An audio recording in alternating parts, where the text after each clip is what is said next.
Ladies and gentlemen, a very, very good evening to you all, and thank God we've just had the interval, so everyone's just a little bit pissed up. That's fantastic. Thank you so much. And indeed, we are halfway there. That wasn't even scripted.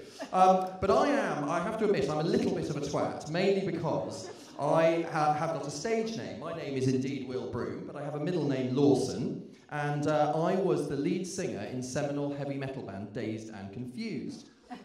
The clue, no one knows us, but the clue is in the name.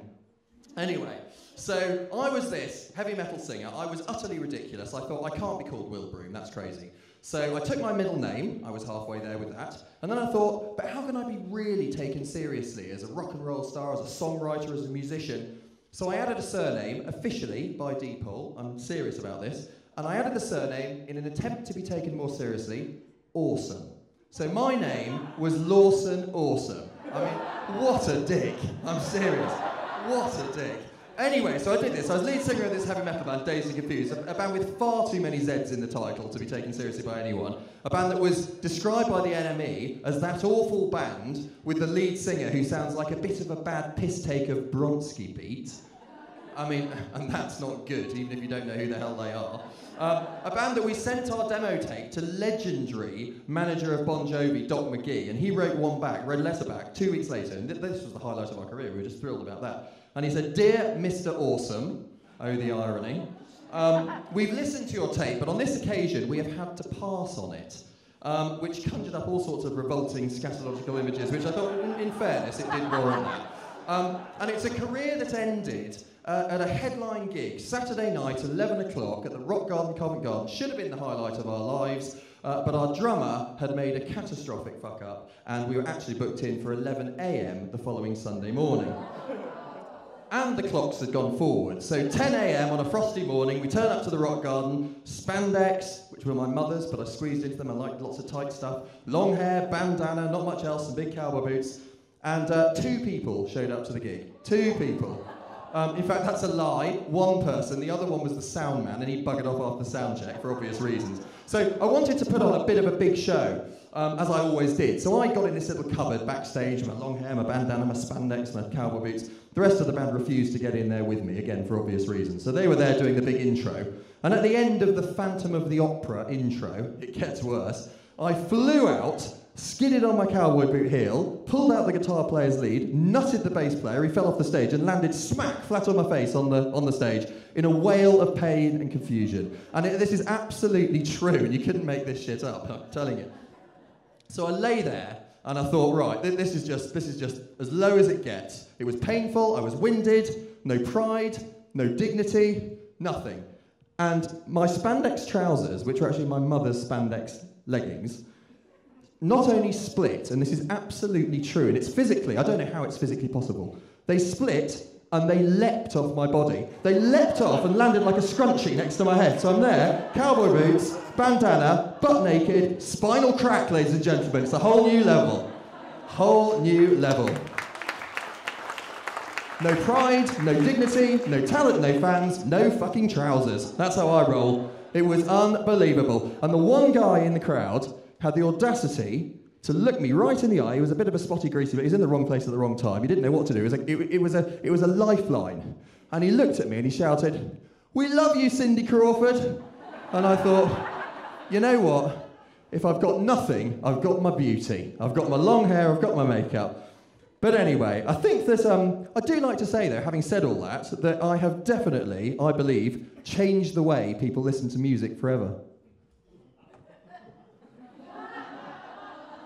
But I think I've still got it with the ladies. Having said all that, I think I've still got it with the ladies. I may not be so rock and roll anymore. Last weekend I was in the park, saw an absolutely beautiful lady. She was brilliant. I wasn't intimidated. I made a beeline for her, ran up to her, sparks flew, we made love there and then. God, I love my taser. Anyway, but I haven't really. I'm joking, of course. I've realised that's very bad. I am joking.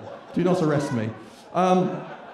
But anyway, so I'm going to admit this, and this is actually a bit of a heart on my sleeve. I haven't totally got it sexually with my wife anymore. She doesn't find me that attractive. But she has assured me it's me, not her, so, you know. But what she does, she's explained to me actually quite carefully that as she's got a bit older, mid-30s, she happens to pretty much all women, She's out of action a lot of the time, logistically. Her period lasts 3 weeks out of every month. She has a bad headache in the 4th week, and that's just a medical fact. But what she does, in fairness to her, she's got it really, really badly. And she has this personal trainer who comes around. It's called Chico. I don't know if it's his real name, but he looks like Chico. He's great. And he really, I mean, she has to really work at this, in fairness. And he takes her upstairs. I'm not allowed anywhere near it, and bloody hell, he puts her through it. The bumping, the grinding, the panting, the moaning, the screaming, the shouting, the rhythmic pumping, everything, and then Barry White. And I just hear a little bit of Barry White wafting through the airwaves. And I'm thinking, what a bastard. He's really, really worked her to the bone. And they come downstairs, he scarpers, he knows I'm cross because he's really put her through it. But anyway, I think it just sums up the notion I've always had, which is, I think that marriage is genuinely like a deck of cards. I really do. When you start out, all you need, 2 hearts and a diamond, right? After 10 years, all you really want is a club and a spade.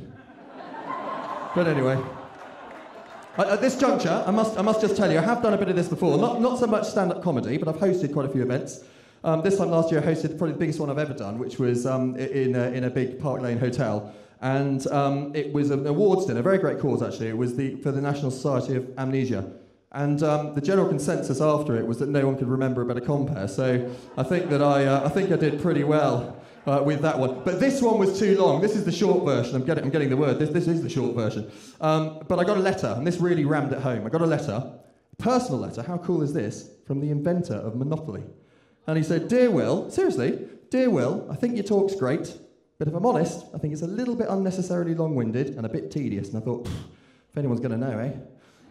But anyway, so I took the advice. I can't stand name dropping. I get it. I host a lot of events, and name dropping is an absolute nightmare. I think if there's any one sure sign of someone having a tiny penis, it's that. It's definitely that. Anyway, so I was talking to Sean Connery last weekend, and I was talking to him about watches, actually, because I love gadgets, love watches, love a bit of James Bond, and I've been saving up for a watch for a long, long time. And I thought, I'm going to go into Bond Street, I'm going to buy the watch of my dreams. So I marched into Bond Street, watches this store, and I said, "Watch keep..." I didn't say that, that's ridiculous. I just walked in, browsed around, hoped he'd come and see me, which he did. And he came up to me and said, "What are you looking for?" And I said, "I'm looking for your best value, best James Bond gadget-ridden style watch." And he said, "Analog?" And I said, No, I'll just take the watch."